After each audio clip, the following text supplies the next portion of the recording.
Hi everyone, my name is Tanay. Today we are going to discuss fluidized bed reactor. It is a type of reactor. So we will move on to next slide.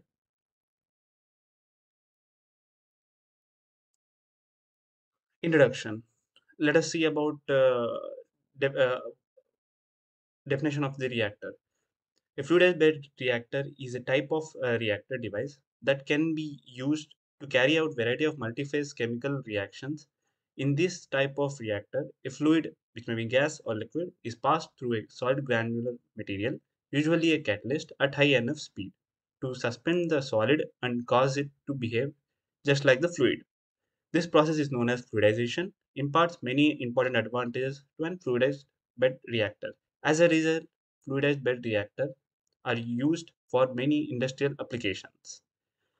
So the first commercial fluidized bed reactor was introduced by a company known as Mobil, which is currently known as Mobil, but later it was known as the Exxon Mobil Corporation. This first use of powdered catalyst in continuous operation allowed the effective cracking of heavy gas oils to meet the growing demand for high octane fuels. Because in those days, octane fuels were used in these reactors helped in cracking of heavy gases. Today, fluid bed reactors are in use worldwide for the manufacture of fuels, chemical intermediates, and plastics. Principle. Let us study about the principle of this reactor. Most fluidized bed reactor are used in chemical industries. In chemical industries, fluidized bed reactor are used for solid gas reaction. In this in this, we use gases as a fluidizing media to fluidize the solid catalyst, which is a bed of finely divided solid particles. In next slide, I will be showing that picture of a bioreactor so that you will be understanding which part of the bioreactor is known as the catalyst and other components of the bioreactor also. This fine powder is contained in a cylindrical vertical shell having a grid at the bottom to support the catalyst bed. Fluidizing gases enter from the bottom of the vessel through this catalyst support grid. The flow of the fluidizing gases or reactant gases is maintained to ensure sufficient pressure drop across the catalyst support grid. This pressure drop is very important to avoid catalyst seepage below the support grid. Minimum recommended pressure drop across grid is around 30% of the total catalyst bed weight. Particle size distribution of the powder solid catalyst can be between the range of 20 mu to 250 microns. So now let me show you the picture of a bioreactor so that you get a brief idea. So before going to the fluidized bed reactor is also used in a biological industries. This type of fluidized bed reactor in biological industries is plays a important role. What exactly happens is before before previous slide in chemical industries we saw that they were using some solid powdered catalysts, which may be the chemicals. But here in the case of the catalyst we will be using the enzymes. So we will be giving the reactants from the bottom, and the enzymes will be at above the above the solid grade, above support grade. Here I have mentioned. So above the support grade, and we will be having we will be getting the our product from top of the reactor. So moving on to the next slide, I will be showing you the picture of the bioreactor. So before going to the fluidized bed reactor, let me explain you about the fixed bed reactor. Fixed bed reactor is almost similar of fluidized bed reactor. So what is the difference between fixed bed reactor and the fluidized bed reactor is in fixed bed reactor we will be having two disperse support grids, as you can see here. Let me show you. As you can see, this is the support grid, and this is another support grid. So in between this space contains the catalyst, as I discussed, like enzymes or any other solid particles, chemical solid particles, etc. So here what happens in fixed bed reactors, the reactants are supplied from the top of the bioreactor, and from other end of the bioreactor we will get the output, that is the product. So here what happens whenever the reactant, either gas or liquid, enters from the top of the bioreactor, from the top of the bioreactor, it first enter into the support gates, and it comes in contact with the catalyst. So with the so the reactant, there will there is there occurs the reaction between the reactants and the catalyst, and after the reaction is completed, and we get a final product. Here at the other end of the bioreactor, at the other end, at another support grid, what happens is the there will be a support grid only allows the particles which are which support grid has the small channels which only allows the products. It doesn't allows the catalyst to pass through the products. For that, for example, if the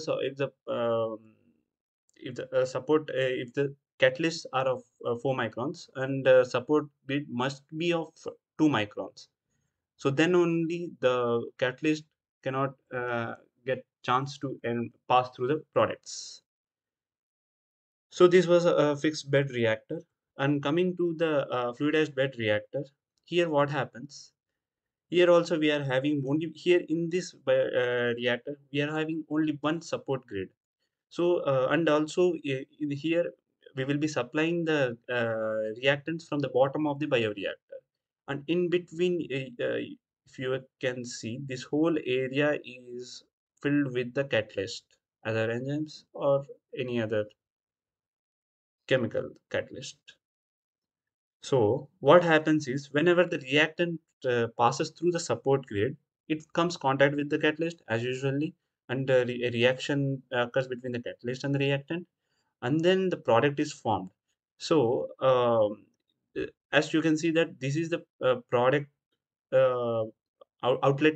This is the outlet of the bioreactor. So from the outlet of the bioreactor, as you can see that here there is no support grid. There is no the support grid is absent. So what happens is, along with the product, catalyst also enters into the outlet. So, but the desired material is obviously product. So we don't need catalyst. So what happens is there is a cyclone chamber in which the product and the catalyst are separated. The product and after separation of the product and the catalyst, which is which maybe which is obviously enzymes in biological industries, and also some other chemical catalyst in chemical industries. So what happens is, so catalysts are very expensive. So in order to not to waste them, we can again recycle them. So from this channel, we can again resend the catalyst into the bioreactor. So this is the fluidized bed reactor. Let us move on to next slide. Okay, the solid substrate material, the catalytic material that I discussed in before diagrams, which chemical species react in the fluidized bed reactor, is typically supported by a porous plate known as a distributor. Don't be confused from this term. This is nothing but a support grid only. So we have various terminologies. Like here, I'm calling it as distributor, and previously I'm calling it as support grid. All are same. The fluid is then forced through the distributor up through the solid material. At lower fluid velocities, the solid remain in the place as the fluid passes through the voids into the material. This is known as the packed bed reactor. So, as the fluid velocities increase, the reactor which will reach to stage where the force of the fluid on the solid is enough to balance the weight of the solid material. Now, what happens? What happens is when we increase the velocity of the reactant we are supplying, so at a particular velocity, the weight of the reactants we are supplying at a particular velocity, and the weight of the catalyst present in the bioreactor becomes equal. As they become equal, they both travel in they both travel with the reactants make the catalyst to travel with them to a upward direction. So the reactor will reach to a stage where the force of the fluid on the solids is enough to balance the weight of the solid material. This stage is known as the incipient fluidization and occurs at this minimum fluidization velocity. Once this minimum velocity is suppressed, the contents of the reactor bed begin to expand and swirl around much like an agitated tank or boiling pot of water. The reactor is now fluidized bed. Depending on the operating conditions and properties of the solid phase, various flow regimens can be observed in this reactor.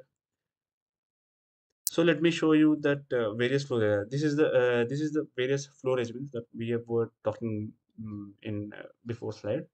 So as you can see that the as we increase the gas velocity, we can observe the movements of the catalyst. These are the catalyst. These are the catalyst. So initially, when the gas velocity is low, it is the catalysts are in its own place, and the gas is passing through the void space available between the catalyst. If we are increasing a little more, then we are getting a bubbling regimen, and then a little more velocity, then around sludging that we call sludging. Sludging means nothing but the small bubbles. Square nose turbulent regime. As the velocity is more, then we will be observing fast fluidization regime, and then pneumatic transport. So like this manner, the catalyst can be observed in a bioreactor at various gas velocities. Equipment design. Reactants are now let us discuss how the process is continued. So first of all, reactants are pumped into the reactor through a distributor, which is also known as a support grid, continuously causing the bed to become fluidized. The bed's behavior after initial fluidization depends on the state of the reactor. If it is a liquid, the bed expands uniformly with increased upward flow of the reactant. This is called a homogeneous fluidization. If the reactant is a gas, the bed will be non-uniform because the gas forms bubbles in the bed. This is which is nothing but leads to the sludging, which I discussed about it in next point. Sometimes these bubbles in the coarse materials can grow larger than two-thirds of the bed diameter, which is called as sludging. Sludging can result in a variable pressures, vibrations in the bed, and heat transfer reductions. Increasing the velocity of gas leads to a turbulent regime. In the fast fluidization regime, the bed surface starts to disappear, increasing the gas velocity further, resulting in the pneumatic transport, in which the bed is completely removed and the particles are uniformly spaced in the fluid. During this process, the reactants react due to the presence of the catalyst pellets, forming products that are removed continuously. Another major difference between the packed or fixed bed reactor and the fluidized bed reactor is that here, if you observe, the space present for the reaction to occur is less. As you can see, the space present is less. But here, if you observe, the space present for the reaction to occur is more. Let me clear this for you.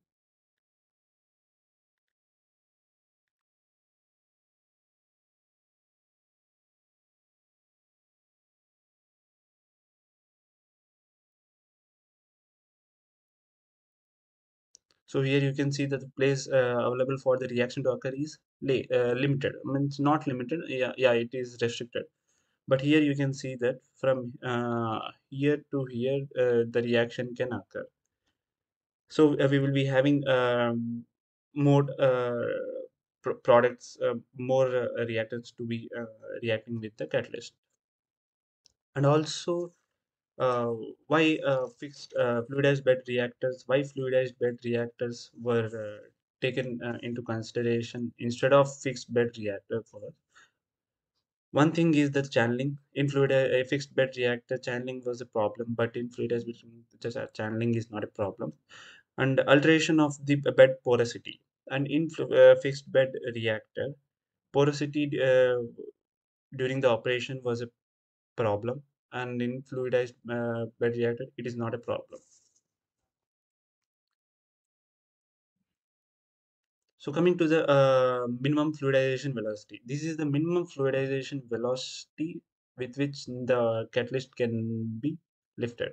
So to estimate the minimum fluidization, we can use the below formula, like U minimum fluidization velocity equals to psi diameter of the particle whole square by 150 mu, which is a viscosity constant, into G into rho C minus rho G into EMF whole cube by 1 minus EMF, where the psi is the dimensional parameter of sphericity.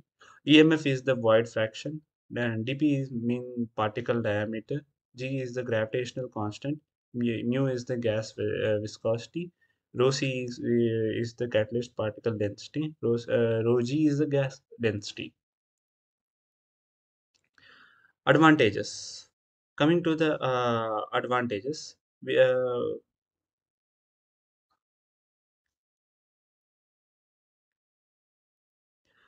so advantages.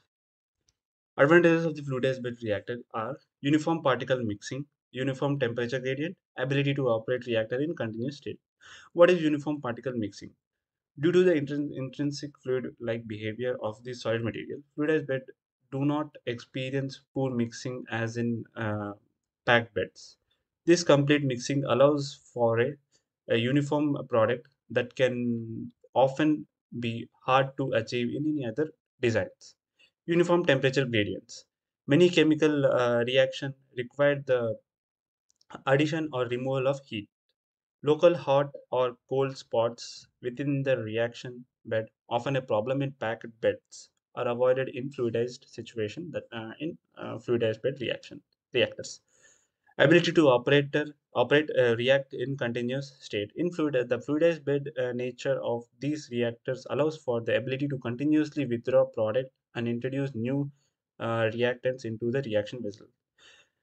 So with the help of the fluidized bed reactor, we can continuously run the reactor for long hours when compared to other reactors. Operating at a continuous process states allows the manufacturer to produce their various products more efficiently in less time due to the removal of startup conditions in the batch processes.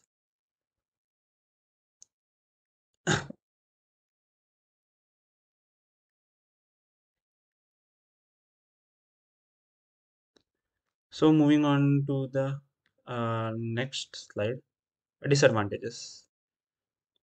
Disadvantages of the fluid-based reactor are increased reactor vessel size, pumping requirements and pressure drop, particle entertainment, lack of current understanding, erosion of internal components, pressure loss scenarios.